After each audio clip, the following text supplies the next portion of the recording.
నమస్తే, నేను Vamsi. Welcome to question hour. బంగారం 10 గ్రాములు 2 లక్షల రూపాయలు అవుతుందా? భవిష్యత్తులో అంతకంటే ఎక్కువ ధర పలకబోతుందా? ఏడాది పాటు బంగారం కొనొద్దని పిలుపునిచ్చిన ప్రధానమంత్రి మోదీ గోల్డ్పై దిగుమతి సుంకాన్ని డబుల్ చేసేశారు. ఏమాత్రం తగ్గేదేలే అన్నట్లు డేరింగ్ డెసిషన్ తీసుకున్నారు దేశ ప్రధాని. మరి బంగారం కొనుగోళ్లు నిలిచిపోతాయా? భారతీయులు బంగారంపై నుంచి తమ మనసు మళ్లించగలుగుతారా? భారతీయులకు బంగారానికి విడదీయరాని అనుబంధం ఉంది. ఇది చరిత్ర చెప్పే సత్యం. ప్రతి ఇంట్లోనూ గోల్డ్ ఆర్నమెంట్స్ తప్పకుంటాయి. బర్త్డే అయినా, ఎంగేజ్మెంట్ జరిగినా బంగారం కొనాల్సిందే. పెళ్లిళ్ల విషయంలో చెప్పేదేముందిక? కొందరు ప్రతి పండక్కు అంతో ఇంతో గోల్డ్ కొనేసుకుంటారు. అక్షయ తృతీయ వంటి ప్రత్యేక ఫెస్టివల్స్ కూడా ఉండనే ఉన్నాయి. బంగారం కొనుగోలు ట్రెండ్ను కేంద్రం బ్రేక్ చేయగలదా? బంగారం, వెండి, ప్లాటినం దిగుమతులపై కేంద్రం సుంకాన్ని పెంచింది. బంగారం, వెండి ఇంపోర్ట్పై సుంకాన్ని 6 నుంచి 15% పెంచేశారు. వీటిపై 10% basic customs duty, 5% agriculture, infra and development cess విధించారు. రూపాయి విలువ భారీగా పతనమై డాలర్తో పోలిస్తే 96 వద్దకు చేరిన సమయంలో ప్రభుత్వం ఈ చర్యలు చేపట్టిందా? విదేశీ మారక ద్రవ్యం నిల్వలు కరిగిపోకుండా ఈ నిర్ణయం తీసుకున్నారా? వేరే మార్గాలు ప్రభుత్వాలకు లేవా? ఇదే ఇప్పుడు అందరి ముందున్న ప్రశ్న. రైట్, ఇక ఇదే అంశానికి సంబంధించి ఫుల్ డీటెయిల్స్ మా కొలీగ్ సుధా న్యూస్ రూమ్ నుంచి అందిస్తారు. Sudha, good afternoon. మొత్తంగా చూస్తున్నాం బంగారానికి భారతీయులకు విడదీయరాని సంబంధం ఉంది. ఇది అందరికీ తెలిసిన విషయమే. అట్ ది సేమ్ టైం నిన్న మొన్నటి వరకు బ్యాంకులే బంగారాన్ని పెద్ద ఎత్తున కొనుగోలు చేశాయి. అటువంటిది సామాన్యులు కూడా బంగారం ధర పెరగబోతుంది, కొండెక్కి కూర్చోబోతుంది, ఇప్పుడే మనం కొనగలుగుతామని చెప్పి ప్రతి ఇంట్లోనూ, మీకు తెలియంది కాదు, ప్రతి ఇంట్లోనూ అంతో ఇంతో బంగారాన్ని ఒక పెట్టుబడిగా, ఇక ముఖ్యంగా ఆడపిల్లలకైతే ఒక ఆస్తిగా కూడా దాన్ని ఇస్తూ ఉంటారు. ఇటువంటి పరిస్థితుల్లో ప్రధాని పిలుపు వైపు ప్రజలు మరలే అవకాశాలు ఉన్నాయా?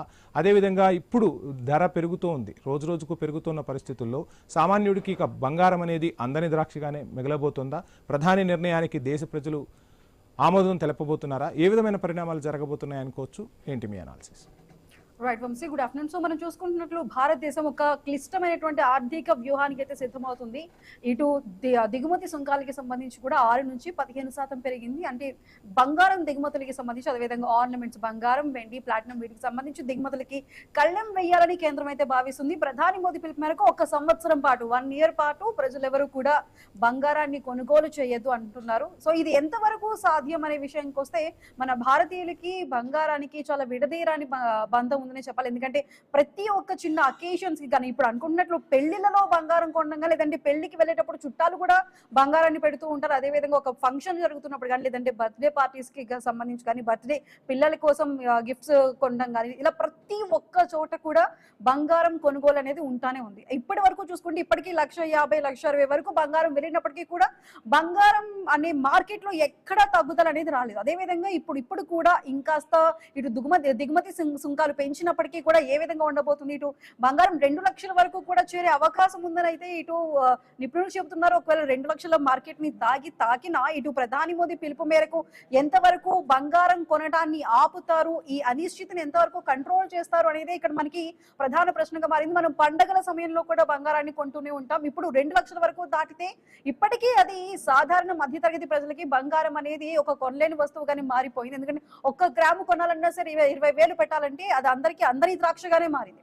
ఇటు అట్లీస్ట్ ఇప్పుడు ఒకవేళ ఎవరైనా కొందామన్నా సరే ఇప్పుడు ఈ ప్రధాని మోదీ పిలుపు మేరకు దాన్ని కూడా కంట్రోల్ చేయాల్సిన సిచ్యువేషన్ ఉంది. కానీ కొంతవరకు మాత్రం కొన్ని అకేషన్స్ కి తప్పనిసరిగా బంగారం అనేది ఉండాల్సి ఉంటుంది తప్పకుండా. మరి వాటికి సంబంధించి ఎటువంటి ప్రత్యామ్నాయాలు తీసుకోబోతున్నారు? నిజంగానే ఇప్పుడు ప్రధాని మోదీ పిలుపు మేరకు ఏ విధంగా మన భారతీయులు స్పందిస్తున్నారు? అదేవిధంగా ముఖ్యంగా మహిళలు, బంగారం మీద అధికంగా ప్రేమ చూపించే మహిళలు ఎంతవరకు ఈ విషయానికి సంబంధించి ఎంతవరకు కంట్రోల్ గా ఉంటారు? ఇది ఎందుకంటే ఓన్లీ కేవలం బంగారం అనేది కేవలం ఇది మాత్రమే కాదు మనకి. సో ఇది ఒక ఎసెట్ గా కూడా చాలా మంది మహిళలు భావిస్తుంటారు. మా దగ్గర ఇన్ని తులాల బంగారం ఉందంటే అది మాకు భద్రత కింద భావిస్తూ ఉంటారు. అటువంటిది ఏ విధంగా ఈ నిర్ణయం ఉండబోతుంది? ప్రధాని మోదీ తీసుకునే కీలక నిర్ణయం ఎటువైపు దారి తీయబోతుంది? దాని మీద మార్కెట్ కి సంబంధించి ఎంతవరకు ఇంపాక్ట్ ఉండబోతుంది? మరి ఈ విషయాల గురించి మనం మాట్లాడదాం. మనతో పాటు మాట్లాడడానికి బీజేపీ అధికార ప్రతినిధి పెద్దిరెడ్డి రవికిరణ్ గారు అందుబాటులో ఉన్నారు. రవికిరణ్ గారు, నమస్కారం అండి. నమస్కారం సుధా గారు. సో రవికిరణ్ గారు, ఇటు ప్రధాని మోదీ పిలుపు మేరకు 1 సంవత్సరం పాటు బంగారం కొనుగోలను ఆపాలి అన్నారు. అదే విధంగా చెప్పిన తర్వాత ఇటు దిగుమతి సుంకాలని కూడా పెంచారు. ఇటు బంగారం 2 లక్షల వరకు వెళ్ళబోతుంది అంటూ కూడా చెబుతున్నారు. సో నెక్స్ట్ ఓవరాల్ గా ఏ విధంగా ఉండబోతుంది? ఎందుకంటే ఇది ఒక ఆర్థిక వ్యూహానికి సంబంధించి ఒక కీలక నిర్ణయంగానే చెప్పాలి. ఎందుకంటే క్లిష్టమైన ఒక ఆర్థిక వ్యూహం కిందే చెప్పాలి. ఎందుకంటే బంగారాన్ని కొనుగోలుని ఆపటం అనేది సాధ్యమయ్యే విషయమేనా? అంటే సుధా గారు, ప్రస్తుతం ప్రపంచంలో చాలా అనిశ్చిత పరిస్థితి నెలకొంది. ప్రజలు కూడా చూస్తున్నారు. ఎందుకంటే ఈరోజు సోషల్ మీడియా యుగం, మీడియా పెనిట్రేషన్ కూడా చాలా పెరిగింది కాబట్టి ప్రజలు కూడా గమనిస్తున్నారు. గత 4 సంవత్సరాలుగా యుక్రెయిన్ రష్యా యుద్ధం కారణంగా ప్రపంచంలో అనేక దేశాల్లో ఏ రకంగా రేట్లు పెరిగిపోయినాయి, పెట్రోల్ డీజిల్ రేట్లు కావచ్చు, వాళ్ళ ద్రవ్యోల్బణం, ఆయా దేశాల ద్రవ్యోల్బణం. ఎందుకంటే మనలో కూడా చాలా మంది అమెరికాను, యూరోప్ లో ఉంటారు. ప్రతి ఇంట్లోనూ ఒకళ్ళు ఉంటారు, వాళ్ళు చెప్తుంటారు.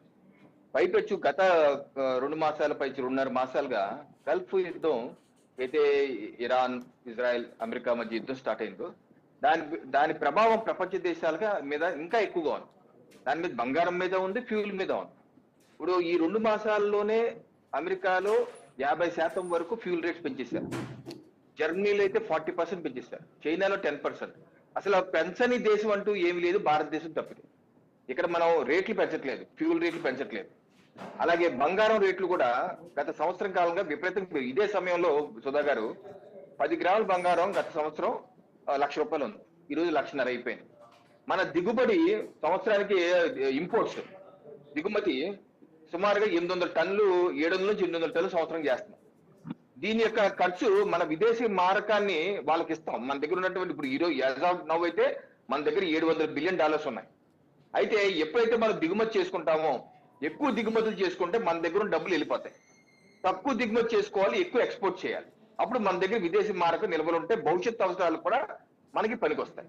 ఈ రోజు ఏమవుతుంది, గతంలో ఇదే 700 టన్నులు దిగుమతి చేసుకుంటే $30 బిలియన్ అయితే ఈ రోజు $75 బిలియన్ అయిపోయింది. ఆ రకంగా బంగారం రేట్లు పెరిగిపోతున్నాయి. అలాగే రూపాయి మీద కూడా ఒత్తిడి పెరుగుతుంది, రూపాయి కూడా క్షీణిస్తుంది. ప్రస్తుతం ఉన్న అంతర్జాతీయ సంక్లిష్ట పరిస్థితి ఈరోజు చూడండి, ఇరాన్ కువైట్ మీద కూడా యుద్ధం చేస్తుంది. పదాతి దళాలు ఇరాన్ కువైట్ దీవులు ఆక్యుపై చేస్తుంది. అంటే కువైట్ మీద కూడా వెళ్ళిపోతుంది పదాతి దళాలు. యుద్ధం ఆగట్లేదు. యుఏఈ నువ్వు కనుక అలా చేస్తే నేను యుద్ధంలోకి వస్తానంటాను యుఏఈ.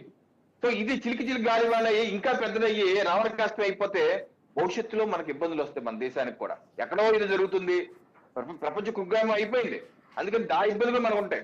అందుకని ప్రధానమంత్రి నరేంద్ర మోడీ గారు ఒక విజ్ఞప్తి చేశారు, ఒక సప్త సూచనలు చేశారు, 7 సూచనలు. దానిలో ఒకటి బంగారాన్ని, సోదరీమణుల్ని, మహిళామూర్తుల్ని 1 సంవత్సరం పాటు కొనుగోలుని వాయిదా వేసుకోండి అన్నారు.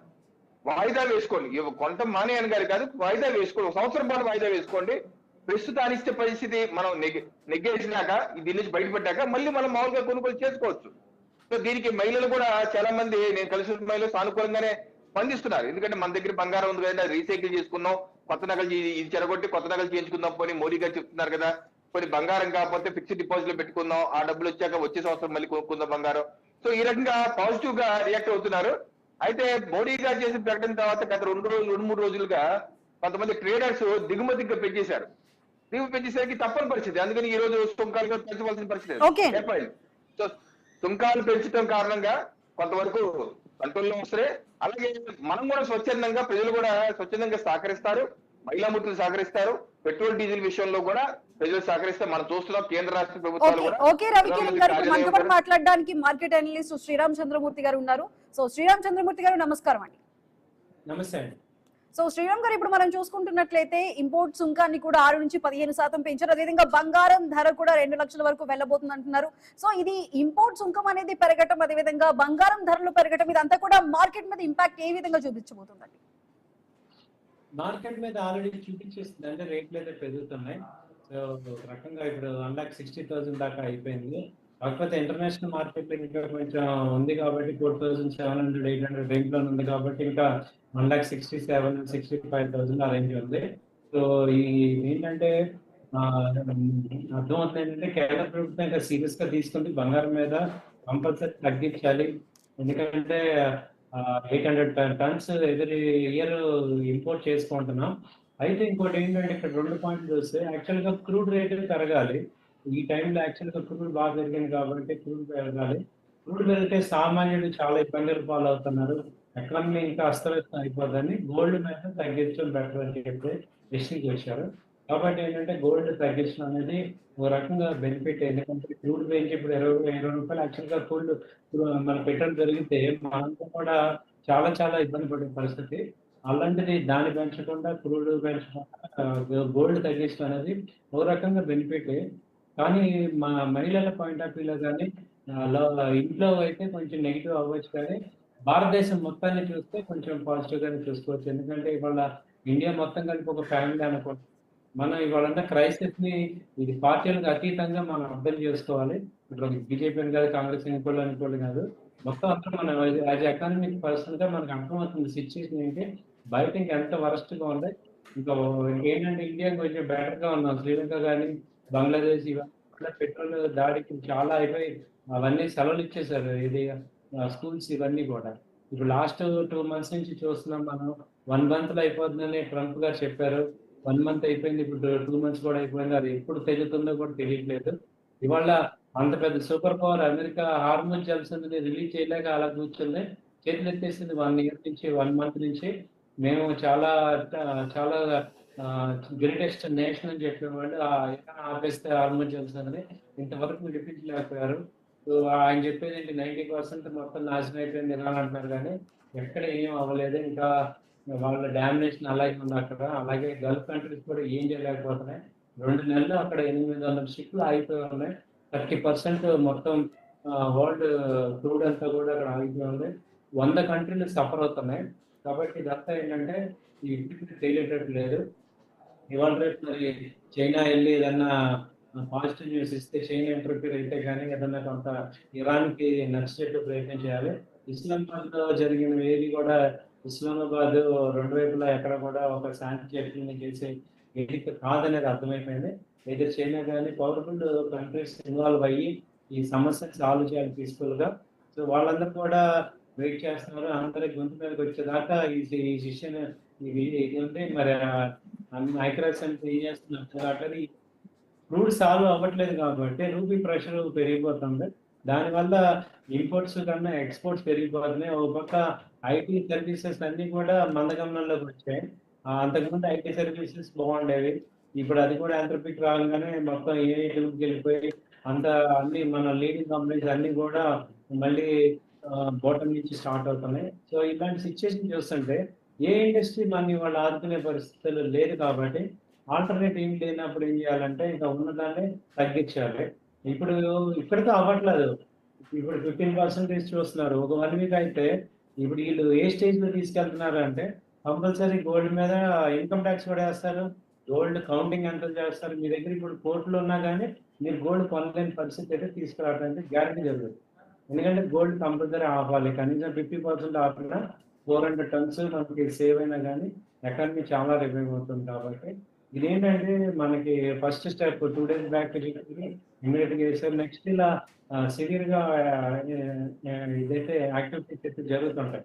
ఎందుకంటే ఇంకా గోల్డ్ నా ఇష్టం నా అని అనడానికి లేదు. ఎందుకంటే ఓకే ఇది డెమోక్రటిక్ కంట్రీ కానీ బట్ ఇవాళ క్రైసిస్ అలా ఉన్నాయి కాబట్టి ఆల్టర్నేట్స్ లేనప్పుడు ఉన్నదాన్ని సర్టైన్ చేయడం అనేది జరుగుతుంది.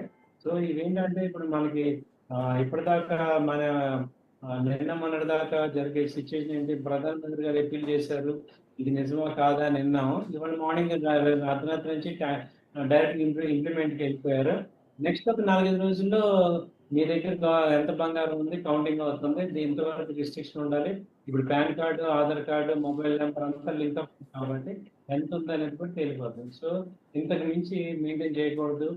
చేస్తే దాని మీద హెవీ ట్యాక్సెస్ కూడా పడే ఛాన్సెస్ కూడా ఉన్నాయి. సో ఏంటంటే ఇప్పుడు గవర్నమెంట్ సీరియస్గా తీసుకున్నప్పుడు అన్ని ఇంప్లిమెంటేషన్స్ కనపడుతుంటాయి మనకి. సో అందరూ కూడా ప్రిపేర్ అవ్వాల్సిన అవసరం ఉంది. ఇంకా దీని మీద మోస్ట్ తగ్గించుకొని కొంత మనం సహకరించడం వల్ల బెనిఫిట్ అవుతాం. సో ఇప్పుడు అన్నీ చూసాం కదా. ఇప్పుడు అంతకుముందు మన కరోనాలో ఏం జరిగింది, 50 మందికి పెళ్లి చేయాల్సి వస్తే ఇప్పుడు 1000 మంది పిలుచుకోగలిగిన 50 మంది రిస్ట్రిక్షన్ పర్మిషన్ తీసుకోవాలి. అలాగే ఇప్పుడు కూడా గోల్డ్కి అలాగే అవుతుంది. ఎందుకంటే యువతల క్రూడ్ని ఎప్పుడైతే కంట్రోల్ చేయలేక దాన్ని అలాగే సబ్సిడీ మెయింటైన్ చేస్తున్నారో కంపల్సరీ గోల్డ్ని కంట్రోల్ చేయగలం. గోల్డ్ ఇంపోర్ట్స్ కంట్రోల్ చేయగలం. గోల్డ్ని పర్చేజ్ చేయకుండా చేయగలం కాబట్టి గవర్నమెంట్ చేయగలదు. కాబట్టి ఇక ఆ ఇంప్లిమెంటేషన్ జరుగుతుంది. తొందరలో ఇవి ఇంప్లిమెంట్ అవుతాయి. ఎందుకంటే ఇంకా కాన్వర్ట్ సిచ్యువేషన్ అయితే అర్థమవుతుంది. కాబట్టి మనందరం కూడా గవర్నమెంట్ని సహకరించడం అనేది బెటర్ అనిపిస్తున్నాను. సో 1 year మనం ఆపుకుంటే ఇప్పుడు రేట్లు పెరుగుతున్నాయి, ఇవన్నీ అవుతున్నాయి. బట్ దాన్ని మనం పాజిటివ్గా తీసుకోవడం బెటర్ అనిపిస్తుంది. ఓకే అండి. సో రవికిరణ్ గారు, ఇప్పటికే మనం చూసుకుంటే మన దేశంలో మరొక అంశం ద్రవ్యోల్బణం కూడా భారీగా ఆందోళన కలిగించే అంశంగానే మారింది. ఎందుకంటే ఇటు ఆహార పదార్థాల ధరలు కూడా పెరిగాయి. అదేవిధంగా ఇప్పుడు అంటున్నట్లుగా మనం కంట్రోల్ చేయాల్సింది అంటున్నారు. ఇటు బంగారానికి సంబంధించి, అదేవిధంగా ఇటు చూసుకుంటే ఆహార పదార్థాలకి సంబంధించి కానీ ఇటు ద్రవ్యోల్బణం మనం జనవరిలో చూసుకుంటే 2.74 ఉంది, ఇప్పుడు అది 3.18 ఉంది. అదేవిధంగా ఫర్నిచర్స్ కి సంబంధించి కానీ, లేదంటే జ్యువెలరీ కానీ, ఎలక్ట్రానిక్స్ కి సంబంధించి కానీ వీటన్నిటికీ కూడా ఈ గత 4 నెలల వేరియేషన్ లోనే కూడా విపరీతంగా ద్రవ్యోల్బణం అనేది పెరిగింది. ఇప్పుడు మరి బంగారాన్ని కంట్రోల్ చేయాలంటూ చెప్తున్నారు. ఓ పక్కన ఇటు రాహుల్ గాంధీ కూడా విమర్శలు వ్యక్తం చేస్తున్నారు. అంటే ఈ 12 ఏళ్ల పాలనలో ఏ విధంగా అంటే ప్రజలు ఏం కొనాలి, ఏం కొనదు, ఇవన్నీ కూడా ప్రతిదీ కూడా ఏం తినాలి, ఏం చేయాలి, ఇవన్నీ కూడా కేంద్రమే ఆంక్షలు పెడుతుందంటూ కూడా ఇటు బీజేపీ ప్రభుత్వానికి సంబంధించి రాహుల్ గాంధీ కూడా విమర్శలు చేసిన సిచ్యువేషన్ ఉంది. సో మరి దానికి సంబంధించి ఏం చెప్తారు? ఇటు బంగారాన్ని కంట్రోల్ చేయడం వరకు అది ఓకే, కానీ పెట్రోల్ ధరలు పెంచట్లేదు అంటున్నారు. కానీ ఇటు పక్క చూస్తుంటే ఇటు ఆహార పదార్థాలకు సంబంధించి కానీ వీటి ధరలు పెరగడం అనేది ఇదంతా చాప కింద నీరులో మిగిలిన వాటి ధరలన్నీ పెరుగుతూ పోతున్నాయి. సుధా గారు, మీరు 2-3 అంశాలండి. ఒకటి, రాహుల్ గాంధీ గారు ద్రవ్యోల్బణం, మీరు కూడా చెప్పారు ద్రవ్యోల్బణం ఎంత ఉందన్నారు, 3.1 అన్నారు. రాహుల్ గాంధీ గారి ప్రభుత్వం హయాంలో 3.48 అన్నారు. రాహుల్ గాంధీ గారి ప్రభుత్వ హయాంలో 2012-13 టైంలో ఎంత ఉందో తెలుసా ద్రవ్యోల్బణం? 13%. మీరు ఇప్పుడు 3.48 అంటున్నారు. ఆయన హయాంలో 13% ఉంది. 14% వెళ్ళిన సందర్భాలు కూడా ఉన్నాయి. సో అందుకనే వాళ్ళ హయాంలో అత్యంత వరస్ట్ గా ఉంది. ఈ రోజు ద్రవ్యోల్బణం ఫుల్ కంట్రోల్లో ఉంది, ఎక్కడా ఏమీ గాలి తప్పలేదు. ఇన్ఫాక్ట్ మోడీ గారి పరిపాలన ఎప్పుడు 8% ఎప్పుడు దాటలేదు, దాని లోపే ఉంది. First point. 2, ఏది ఇప్పుడు మోడీ గారు, ప్రధానమంత్రి నరేంద్ర మోడీ గారు కొన్ని సూచనలు చేస్తేనే రాహుల్ గాంధీ గారు కింద మీద పడిపోతున్నారే. బంగారం మీరు కొనుక్కోవద్దని ఎలా చెప్తారు, మా ఇష్టం కొనుక్కుంటారని చెప్పి అంటున్నారు కదా రాహుల్ గాంధీ గారు. ఆయన అడుగుతున్నాను, మరి మీ ప్రభుత్వ హయాంలో గోల్డ్ కంట్రోల్ యాక్ట్ 1968 ఈ చట్టాన్ని ఇందిరాగాంధీ గారు ఏదైతే అద్భుతంగా పరిపాలన చేశారో, మా హయాంలో Indira is India, India is Indira అని అంటారు కదా కాంగ్రెస్ వాళ్ళు. మరి గోల్డ్ కంట్రోల్ యాక్ట్ 1968 తీసుకొచ్చి ఈ యాక్ట్ ప్రకారం ఎవరెవరు ఎంత కొనాలి, ఎంత ఉంచాలి, ఎంత ఉంచుకోకూడదు, ఎంత ఉంచితే మీ మీద ఆంక్షలు, మీ మీద జైలు శిక్ష అని ఆ చట్టాన్ని తీసుకొచ్చి, ఆ చట్టం ద్వారా లక్షకు పైగా మందిని జైల్లో తోశారు. 1,00,000కు పైగా మంది జైల్లో తోసింది కాంగ్రెస్ పార్టీ. లక్షలాది మంది మీద కోట్లాది రూపాయల ఫైన్లు వేశారు. 22 ఏళ్ల పాటు ఆ చట్టం అమల్లో ఉంది. విపి సింగ్ గారి ప్రభుత్వం 1990లో ఈ చట్టాన్ని రిపీల్ చేశారు, రద్దు చేశారు. అప్పుడు వరకు ఉంది. అంటే బంగారం మీద ఏ రకంగా మీరు ఒక చట్టాన్ని తీసుకొచ్చి నియంత్రించిన మీరు ఈ రోజు ఏ రకంగా మా ప్రభుత్వం మీద మీరు అవాకులు చవాకులు ఈ రకంగా మాట్లాడతారండి? మేమేం చట్టాలు ఏమి తీసుకురావట్లేదే. ఒకటి అప్పీల్ చేశారు, ఇంకోటి సుంకాలు పెంచారు. మీరు కూడా 2012-13 సమయంలో ఇప్పుడున్నటువంటి అంతర్జాతీయ అనిశ్చిత పరిస్థితి ఏమి లేదు. ఆ టైంలో మన్మోహన్ సింగ్ గారి ప్రభుత్వం ఏం చేశారంటే ఒకేసారి అమాంతం గోల్డ్ ఇంపోర్ట్ డ్యూటీస్ పెంచేశారు. పెంచడమే కాదు, ఇంకో కొత్త పాలసీ తీసుకొచ్చారు, 80:20. 80:20 అంటే దిగుమతి చేసుకునే బంగారంలో 20% జ్యువెలరీని, ఆ బంగారంతో తయారు చేసి 20% జ్యువెలరీ మళ్ళీ ఎక్స్పోర్ట్ చేయాలి. అలా ఎక్స్పోర్ట్ చేస్తేనే మరోసారి దిగుమతి చేసుకుంటే విసులు పడిస్తాం, లేకపోతే ఇవ్వన్నారు. అలాగే ఆర్బీఐ కూడా కొంతమందికి అలౌ చేశారు ఇంపోర్ట్ చేసుకుంటానికి. నేనేంటంటే మన్మోహన్ సింగ్ గారి ప్రభుత్వం కూడా ఈ రకమైన కంట్రోల్, అప్పుడు ఏ పరిస్థితి లేదు, యుద్ధాలు లేవు, అనిశ్చిత పరిస్థితులు అయినా సరే చేశారు. ఈ రోజు ఇప్పుడున్న అంతర్జాతీయ పరిస్థితి మనం చూస్తున్నాం కదా, తప్పనిసరిగా మహిళా మూర్తులు కూడా సహకరిస్తారు. నాకు పూర్తి విశ్వాసం ఉంది. ఎందుకంటే ఈ రోజు అంతర్జాతీయంగా పరిస్థితుల్లో అందరూ గమనిస్తారు, సోషల్ మీడియా కావచ్చు, మీడియా కావచ్చు, అన్ని విషయాల్లో వాళ్ళ కుటుంబ సభ్యులు వేరే వేరే దేశాల్లో ఉన్నారు, అందరూ చూస్తున్నారు. ఎటువంటి అధ్వాన పరిస్థితుల్లో అమెరికా, యూరోప్ లాంటి దేశాల్లోనే అధ్వాన పరిస్థితులు ఉన్నాయి. మనం సేఫెస్ట్ కంట్రీ, సేఫ్ గా ఉన్నాం. ప్రధానమంత్రి నరేంద్ర మోడీ గారి యొక్క నిర్దిష్టమైనటువంటి చక్కటి ముందు చూపు పరిపాలనతో ఈ రోజు వరకు మనం సేఫ్ గా ఉన్నాం. మనం ఈ రోజు కూడా మన విదేశీ మారకం తగ్గా ఉంది. అలాగే 60 రోజుల పాటు మనకి పెట్రోల్ డీజిల్ నిల్వలు ఉన్నాయి. సిలిండర్లు కూడా 45 రోజుల వరకు ఉన్నాయి. ప్రస్తుతం అయితే ఇబ్బంది లేదు. భవిష్యత్తులో పరిణామాలు ఏ రకంగా మారతాయో అర్థం కాని పరిస్థితి. అలా అర్థం కాని పరిస్థితి, అనిశ్చిత పరిస్థితి ఉంది. కాబట్టి మనం కూడా జాగ్రత్తగా ఈ రోజు డీజిల్ రేట్లు పెంచట్లేదే, పెట్రోల్ రేట్లు పెంచట్లేదే, అయినంత వరకు తగ్గించుకోమంటారు. దుబారా చేయొద్దండి. అవసరమైతే కార్ పూలింగ్ చేసుకోండి. పబ్లిక్ ట్రాన్స్పోర్ట్ మెట్రోలు ఉన్నాయి. హైదరాబాద్ ఇప్పుడు దేశంలో 25 పైగా సిటీస్ లో మెట్రోలు ఉన్నాయి. అలాంటి మెట్రో సర్వీస్ కూడా ఉపయోగించుకోండి. ఆ రకంగా మీరు కూడా స్వీయ నియంత్రణ పాటించి సహకరించమని చెప్పి అంటున్నారు. దానికి రాహుల్ గాంధీ గారు ఏ రకంగా చెప్తారు. అంటే వాళ్ళ ప్రభుత్వంలో మరి చట్టాలు చేస్తే ఓకే, మెయిన్ పేపర్ లో విజ్ఞప్తి చేస్తే తప్ప. ఇంకొకటి నేను ఇందాక రాము గారు ఒక విషయం చెప్పారు, ఇది ఎవరెవరి దగ్గర ఎన్ని నగలు ఉంటాయో కౌంట్ చేస్తారు ఇకపై అని. నేనైతే అది కొట్టిపారేస్తానండి. అటువంటిది ఏమి జరగదు. అటువంటి ఎవరెవరి దగ్గర ఎంతెంత నగలు ఉన్నాయి, మహిళా మూర్తుల దగ్గర ఎంత నగలు ఉన్నాయి, వడ్డానం ఉందా లేకపోతే ఏముందా అని లెక్కించే పరిస్థితి ఉండదండి. అయితే ఒకటి అనుకున్నాను నేను వ్యక్తిగతంగా అనుకునేది ఏంటంటే, బంగారాన్ని మనం వస్తువులుగా నగలుగా వేసుకుంటాం ఓకే, కానీ ఇంకో సెక్షన్ ఏం తయారైందంటే అదొక హోర్డింగ్ చేస్తున్నారు. బంగారు బిస్కెట్లు కొనేసి ఇంట్లోనో లాకర్లోనో లేదా ఎక్కడో